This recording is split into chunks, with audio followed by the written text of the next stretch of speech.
19세기 중반 아프리카를 최초로 들어가 사역하였던 데이빗 리빙스턴이라는 귀한 선교사님이 계십니다. 그분은 30여 년 동안 부르심을 받은 직후부터 30여 년 동안 3번이나 아프리카 대륙을 횡단하는 여행을 하면서 60만 명 이상의 원주민들을 그리스도 앞으로 인도하는 귀한 사역을 감당했습니다. 가난하지만 경건한 가정에서 태어난 이 데이빗 리빙스턴은 방적 공장에서 14시간씩 일하면서 공부했습니다. 의료 선교사가 되기 위해 의학을 공부했고, 또 선교사로서 자신의 삶을 온전히 헌신했습니다. 그분이 헌신하며 드린 기도가 우리에게 알려집니다. 이렇게 기도했습니다. 어느 곳이든 보내주십시오. 오직 주님이 저와 그곳에 함께 가 주십시오. 어떤 짐이든 주십시오. 오직 견뎌낼 힘도 주십시오. 오직 주님의 심장과 주님을 섬기는 그 관계로만 저를 묶어 주십시오. 그런 기도를 드렸을 때 주님의 응답이 이렇게 생생히 들려왔다고 합니다. 내가 세상 끝날까지 너와 함께 있을 것이다. 이 말씀, 이 응답을 붙잡고 그분은 헌신했습니다. 원래 중국 선교사로 가기로 했습니다만 그 당시 아편 전쟁이 일어나서 들어가지 못하고, 서인도 제도로 가려고 했다가 또 그것도 들어가지 못하고 하나님의 인도하심을 따라 아프리카로 들어가게 됩니다. 그 당시에 유럽에는 이 아프리카가 전혀 알려져 있지 않은 상태였고, 중동의 일부 사람들이 노예 무역을 하기 위하여 침략적으로 그 땅을 들어가는 그런 시기였습니다. 이 데이빗 리빙스턴은 그 아프리카 대륙을, 그 험난한 아무도 들어가지 않는 지역을 여행하면서 지도를 그렸습니다. 그래서 많은 선교사들이 그 아프리카 대륙에 들어갈 수 있는 길을 열어주었죠. 그분은 선교 사역을 위해서 지도를 그렸지만 그것은 지리학 발전에 큰 기여를 했죠. 그래서 유럽, 특별히 영국 지리학 협회에서는 이 데이빗 리빙스턴을 아주 훌륭한 탐험가요, 또 지리학자로 그렇게 존중하고 있습니다. 그런 아프리카 대륙을 유럽에 알리면서 그 당시에 성행했던 노예 무역을 근절하기 위해서 많은 노력을 기울였습니다. 그 당시에 이미 기독교적인 이 공정무역을 하도록 주창하고 사회 변혁을 일으켰던 분입니다. 오늘날에도 여행하기 힘든 지역이 아프리카인데, 그 19세기 중반에 아프리카는 어떠했는지 우리가 상상하기 힘듭니다. 질병과 또 맹수, 그리고 백인만 보면 무조건 죽이는 원주민들이 곳곳에 있는 그런 지역을 그는 온몸이 상하는 위험을 무릅쓰고 여행하면서 지도를 그리고 복음을 전하고 했습니다. 정말 몇 개월을 살지 못할 것 같은 그런 위험한 지역들이었습니다. 그러나 그분은 30여 년 동안 아프리카 대륙을 다니면서 복음을 전하고 병을 고쳐주고, 그리고 지도를 그리며 다른 선교사들이 들어올 수 있는 길을 열었죠. 그분의 한 어깨는 사자에게 물려서 완전히 상해 있는, 어깨라고 볼 수 없는 그런 문드러진 상태로 평생을 살았다고 합니다. 그분이 수많은 죽음의 위협 속에서 이런 유명한 문구를 남겼습니다. 그런 고백을 남겼습니다. 나는 사명을 다 완수하기 전까지는 죽지 않는다. I am immortal till my work is accomplished.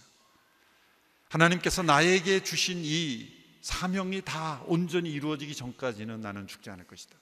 그래서 죽음을 부인하는 것이 아니죠. 이것은 하나님께서 자신에게 주신 사명이 있기에 어떠한 위협이 있어도 나는 죽지 않을 것이다. 여러분, 그 당시에 아마 우리가 아프리카 들어갔다면 한 주도 못 버틸 겁니다.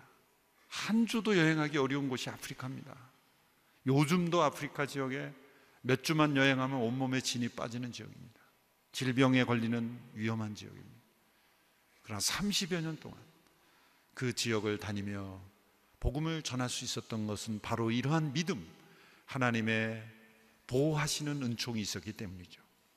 결국 그분의 마지막 모습은 마지막 탐험지인 벵겔루라고 하는 호수 근처의 작은 오두막집에서 자신이 운명할 것을 스스로 아시고 무릎을 꿇고 기도하는 중에 하나님이 부르셨습니다. 기도하는 모습으로 돌아가신 거죠.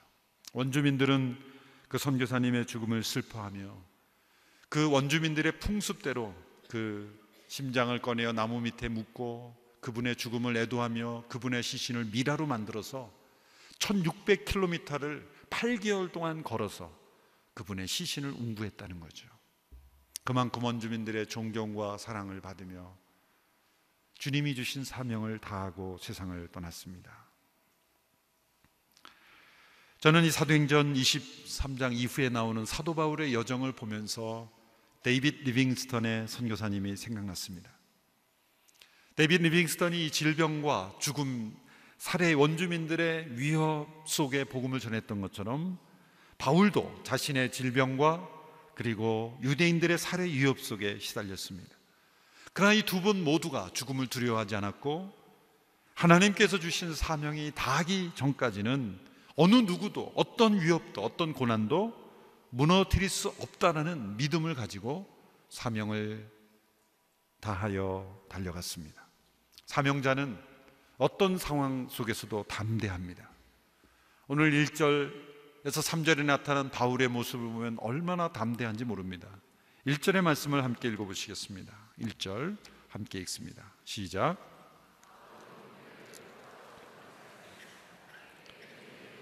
나는 오늘까지 모든 선한 양심으로 하나님을 위해 살아왔습니다. 똑바로 쳐다봤다. 공회 앞에서 똑바로 쳐다봤다. 이 공회는 산헤드린 공회입니다. 당시 유대의 최고 권력기관입니다. 입법, 사법, 행정 모든 권한을 가지고 있는 약 한 75명 안팎이 되는 이 공의원들이 모든 권한을 다 가진 회의였습니다. 합리적인 재판이 아닙니다. 바울은 지금 억울한 누명을 쓰고 끌려온 것입니다. 바울을 죽이기로 하고 작정하고 끌어온 것입니다. 바울이 쓰고 있던 누명은 산헤드린 공회원의 결정으로 죽임당할 수 있는 죄목입니다. 당시 로마는 함부로 그 지배 민족들이 함부로 사형을 언도하지 못하도록 철저하게 관리했죠. 그런데 유대 민족에게 단 한 가지만은 허용했습니다. 그것은 성전에 관한 법이었는데 성전 안뜰에 이방인을 데리고 들어가지 못하도록 하는 그 법을 어길 경우에는 이 산헤드린 공회에서 사형을 내릴 수 있도록 허용해 주었습니다. 그만큼 유대인들이 중요하게 생각했다는 거예요.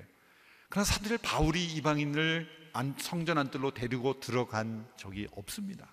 사실이 아니죠. 정결 예식을 행하는데 함께 참여했을 뿐인데 성전 안뜰로 이방인을 데리고 들어갈 리가 없습니다. 여러분들에게 말씀드렸듯이 어느 누군가 성전에서 근처에서 이방인과 함께 있는 것을 누군가 보고 이렇게 얘기했을 겁니다. 사도 바울이 이방인을 데리고 들어간 것 아닐까? 아닐까? 근데 옆에 들은 사람은 그 말을 아닐까를 빼버리고 데리고 들어갔대. 그렇게 말이 와전되는 것을 만들어서 바울을 고소하고 죽이려고 하고 있는 것이죠. 합리적인 재판이 아니라 불법적이고 마치 예수님에게 올무를 씌워서 죽이려고 작정한 재판 앞에서 똑바로 쳐다보며 전혀 두려움 없이 그 바울의 태도를 보면 얼마나 담대한, 표효하는 사자처럼 담대하게 그렇게 서 있는 것이죠. 그 이유는 그의 고백대로 선한 양심으로 하나님 앞에 살아왔기 때문입니다. 선한 양심 앞에서 조금도 두려움이 없는 것이죠. 우리 마음속에 두려움이 있다는 건 죄가 있다는 것입니다. 두려움이 있다는 것은 믿음이 부족하다는 것입니다. 두려움이 있다는 것은 양심 앞에 거리낌이 있다는 것이죠. 선한 양심 앞에 담대한 사람, 이것이 바울의 모습이었습니다. 바울이 이렇게 1절을 말하자 대제사장 아나니아가 바울 곁에 있는 사람에게 저 입을 치라 이렇게 말했어요. 바울이 잘못된 말을 했기 때문이 아닙니다. 바울은 올바른 말을 했고 할 수 있는 말을 했습니다. 대제사장이라는 아나니아가 얼마나 과격하고 불법적이고 폭력적이고 성격이 불같은 사람인지를 잘 보여주는 거예요. 입을 치게 했어요. 입을 때린 것입니다. 이 정도 됐으면 뭔가 위축이 되고 두려워해야 할 만도 한데 3절에 바울이 어떻게 반응했는지를 함께 보시겠습니다. 3절 말씀 같이 읽습니다. 시작. 그러자 바울이 그에게 말했습니다. 하나님께서 당신을 치실 것이요 당신은 회칠한 무덤과 같소. 당신은 거기 앉아 율법에 따라 나를 심판하면서 도리어 당신 자신은 율법을 어기고 나를 치라고 명령하고 있지 않소. 하나님께서 당신을 치실 것이요 당신은 회칠한 무덤 같소. 마치 헤롯 앞에서 담대했던 세례요한처럼 담대하게 도전하고 있습니다. 어쩌면 이렇게 담대할 수 있을까? 그런데 문제는 대제사장이 바울이 그 사람이 대제사장인 줄 몰랐다는 것이죠. 옆에 있던 사람이 내가 감히 대제사장을 모욕할 수 있느냐? 바울이 그것을 알고 태도를 바꿉니다. 그것은 두려워서가 아니라 이 대제사장, 아무리 잘못된 대제사장이지만 대제사장이라는 그 위치에 대한 존중, 그 권위에 대한 예의를 갖추는 것이죠. 그래서 5절에 이렇게 대답합니다. 5절 말씀 같이 읽습니다. 시작. 바울이 대답했습니다. 형제들이여, 나는 그가 대제사장인 줄 몰랐습니다. 기록되기를 내 백성의 지도자를 모욕하지 말라고 했으니 말입니다. 바울은 출애굽기 22장 28절의 말씀을 인용하며 사과한 것이죠. 하나님을 모독하지 말고 내 백성들의 지도자를 저주하지 마라 라는 그 말씀을 그 자신이 잘 알고 있었기에 만일 대제사장이라면 내가 잘못한 것이다 라고 인정한 것입니다. 여러분, 바울에게는 지금 그 아나니아는 원수 같은 사람입니다. 자신을 죽이려고 하고 있는 사람이죠. 그러나 그는 예의를 갖춥니다. 그의 권위를 인정해주는 신사적인 태도를 보입니다. 사명자는 어떤 상황에서든지 그 예의를 갖추는 이 신사적인 태도를 가진다는 거죠. 여러분, 담대하다는 것은 자신과 반대하는 사람에게 무조건 욕하고 저주하는 것이 아닙니다. 담대한 사람일수록 진정한 담대함은 어떤 상황에서도 신사적입니다. 다윗을 보십시오. 자기를 죽이려는 사울을 복수할 수 있는 기회가 2번씩 있음에도 불구하고 그 사울이 비록 악한 왕이고 자신을 죽이려고 하고는 원수지만 하나님이 세우신 왕의 위치에 있는 한 그 권위를 인정함으로 예의를 갖추고 그 권위를 인정하는 그 다윗의 신사적인 모습, 이것이 진정한 사명자의 모습이죠. 요즘 사회를 보면 어떤 이슈든지 양극단으로 치우치는 모습입니다. 나와 의견이 다르면 무조건 적이에요. 그것을 깊이 생각해 보면 왜 우리 사회가 그럴까? 우리 사회의 근본적인 질병 중에 하나는 의견과 인격을 분리할 줄 모르는 겁니다. 여러분, 의견은 얼마든지 다를 수 있고 또 다른 의견을 가지고 얼마든지 치열하게 논쟁할 수 있고 대립될 수 있고 또 그 이슈를 가지고 토론을 하고 심각하게 치열하게 대화할 수 있어요. 그러나 의견이 다르다고 해서 내 인격을 무시한 것은 아니죠. 다른 의견을 말한다고 해서 내 인격을 무너뜨리는 것은 아니죠. 또 의견을 말하면서 인격을 공격해서는 안 되는 것이죠. 다른 의견을 말하려면 예의를 갖추고 신사적으로 다른 의견을 말하면 되는 것이지 꼭 그 사람을 무너뜨리려 그래요. 그 사람의 인격과 삶과 권위를 무너뜨리는 것을 의견을 개진하는 것과 혼동해 버렸어요. 진정한 자유민주주의는 의견을 자유롭게 개진하고 열띤 토론을 하고 그리고 다른 의견을 거스름없이 말할 수 있는 분위기지만 또한 그 사람의 인권, 인격, 권위, 질서를 존중하는 것으로부터 시작하는 거예요. 사도 바울이 지금 담대하게 공의 앞에서도 전혀 두려워하지 않고 담대하게 나가지만 그가 대제사장인 줄 알면서는 그 예의를 갖추는 거예요. 이건 내가 잘못한 것이다. 담대하면서도 동시에 신사적인 거예요. 우리는 담대하면 비신사적이 자꾸 돼요. 그런데 또 신사적이 되면 또 담대하지를 못해요. 이 균형을 맞추는 것이 얼마나 중요한지 모릅니다. 여러분, 중요한 의견에 대해서는 서스름없이 담대하게 그것이 옳은 의견이라면 담대해야 됩니다. 그러나 신사적으로 행동해야 합니다. 우리 그리스도인들이 다른 어떤 사람들보다 어떤 종교인보다도 어떤 사회 구성원보다도 이 사회에서 가장 신사적인 그리스도인이다, 또한 가장 담대한 그리스도인이다, 그런 평가를 우리 모두가 받게 되기를 원합니다. 가장 중요한 것은 사도 바울의 이 과정을 통해 우리에게 보여주는 것은 사명자는 어떤 상황 속에서든지 하나님의 보호하심을 경험한다는 거예요. 당시 상황이 얼마나 과격한 그리고 흥분된 상황이었냐면, 로마 천부장이 볼 때, 천부장은 1000명의 군사를 거느리는 대장이다, 그래서 천부장이죠.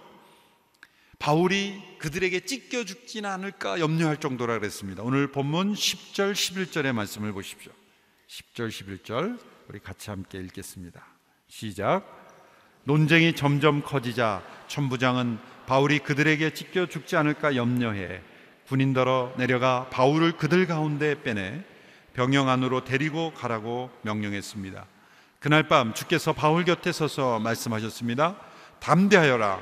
내가 예루살렘에서 나에 대해 증언한 것 같이 로마에서도 나에 대해 증언해야 할 것이다. 주님께서 직접 바울에게 나타나셔서 격려하시고 사명을 다시 한번 북돋아 주십니다. 바울의 선교 여정 가운데 여러 번 주님께서 나타나셔서 격려해 주셨죠. 고린도에 있을 때는 18장에 보면은 환상 가운데 나타나셔서 이렇게 말씀하십니다. 두려워 마라. 잠잠히 있지 말고 말하라. 내가 너와 함께 있으니 아무도 너를 해치지 못할 것이라. 이 도시에는 내 백성이 많다. 바울이 두려워했던 것이죠. 그래서 두려워하지 마라, 잠잠했던 것이죠. 잠잠하지 마라, 떠나고 싶었던 것이죠. 떠나지 말고 그곳에 있으면서 사역해라, 격려하신 거예요. 예루살렘에 돌아와서 그가 성전에서 기도했을 때도 주님께서 환상 가운데 그에게 나타나서 말씀하십니다. 사도행전 22장 18절에 이렇게 말씀합니다. 서둘러 즉시 예루살렘을 떠나라. 이곳 사람들은 내가 나에 대해 증언해도 받아들이지 않을 것이다. 고린도에서는 머물러 말하고 두려워 말고 말하라고 하면서 예루살렘에서는 즉시 떠나라, 떠나라. 때로는 머무르라고 하시고 때로는 떠나라고 하시면서 이렇게 구체적으로 주님께서 인도해 주셨습니다. 이제 23장에서는 뭐라고 말씀하십니까? 놀라운 것은 환상 속에서가 아닙니다. 직접 피지컬리 나타나신 거예요. 직접 나타나셔서 곁에 서서 말씀하신 거예요. 여러분, 이 놀라운 신비의 역사가 우리의 삶 속에 일평생 정말 있게 되기를 바랍니다. 왜 이 주님께서 직접 나타나셔서 이렇게 격려하시는 것을 못 듣는지 아십니까? 우리가 사명에 붙잡히지 않았기 때문이에요. 사명을 따라 사는 사람에게 이런 체험이 있는 거예요. 때로는 환상 속에, 때로는 직접 나타나셔서 주님께서 말씀하시는 거예요. 뭐라고 말씀하십니까? 담대하라. 내가 예루살렘에서 나에 대해 증언한 것 같이 로마에서도 나에 대하여 증언하리라. 이제 예루살렘에서 이렇게 담대하게 증언한 바울에게 이제 됐다, 수고했다, 이제 쉬어라, 이렇게 말씀하시면 얼마나 좋을까? 더욱 담대하라. 예루살렘에서와 같이 로마에서도, 바울이 속으로 그랬을지도 몰라요. 아이고, 로마까지 가야 되는구나.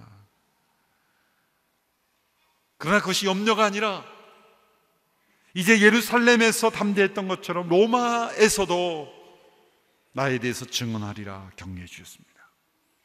고난과 질병의 위협 속에 두려워하고 있는 성도님들이 계십니까? 이 말씀으로 위로받으시기 바랍니다. 이 말씀으로 힘을 얻으시게 되기를 바랍니다. 하나님께서 성도님들에게 주신 사명이 있다면 그 사명에 다할 때까지 주님은 여러분을 반드시 보호하신다는 거예요. 이사야 43장 1절에서 2절의 말씀을 우리 같이 한 목소리로 읽겠습니다. 시작. 그러나 이제 여호와께서 말씀하신다. 야곱아, 너를 창조하신 분이 말씀하신다. 이스라엘아, 너를 만드신 분이 말씀하신다. 내가 너를 건져 주었으니 두려워하지 마라. 내가 내 이름을 불렀으니 너는 내 것이다. 내가 바다를 건널 때 내가 너와 함께 하겠고 내가 강을 건널 때 휩쓸려 가지 않을 것이다. 내가 불 속을 걸어갈 때 타지 않을 것이고 불꽃이 내 몸을 태우지 못할 것이다. 아멘. 이 말씀을 사도 바울에게도 동일하게 주신 거죠. 주님께서 나타나신 그 이튿날 어떤 일이 일어났습니까? 23장 이후를 보면 바울을 죽인다고 헌신한 테러리스트들이 40명이나 나왔어요. 바울을 죽이기 전까지 아무것도 먹지 않겠다라고 헌신한 이러한 사람들이 40명이 나온 거예요. 그래서 산헤드린 공회 음모를 꾸밉니다. 산헤드린 공회가 그 로마 천부장에게 바울을 다시 한번 공회로 출석하라고 요구를 하면 그 이동하는 기간 동안에 우리가 암살하겠다라는 음모예요. 엄청난 음모죠. 이 음모를 하나님께서는 바울의 조카에게 듣게 하시고 로마 천부장에게 알려주십니다. 그리고 천부장은 바울을 안전하게 호송하기 위해서 470명의 군대를 동원합니다. 그 당시 예루살렘에 주둔하던 로마 병력이 거의 절반에 해당되는 많은 병력을 이 바울이라는 한 사람을 안전하게 이동시키기 위해서 사용합니다. 가이사랴 총독부가 있는 가이사랴 해안도시까지, 이제 예루살렘에서 해안도시까지 이동시키기 위해서 470여 명의 군대를 동원합니다. 왜 이렇게 많은 군대를 동원해야만 했을까요?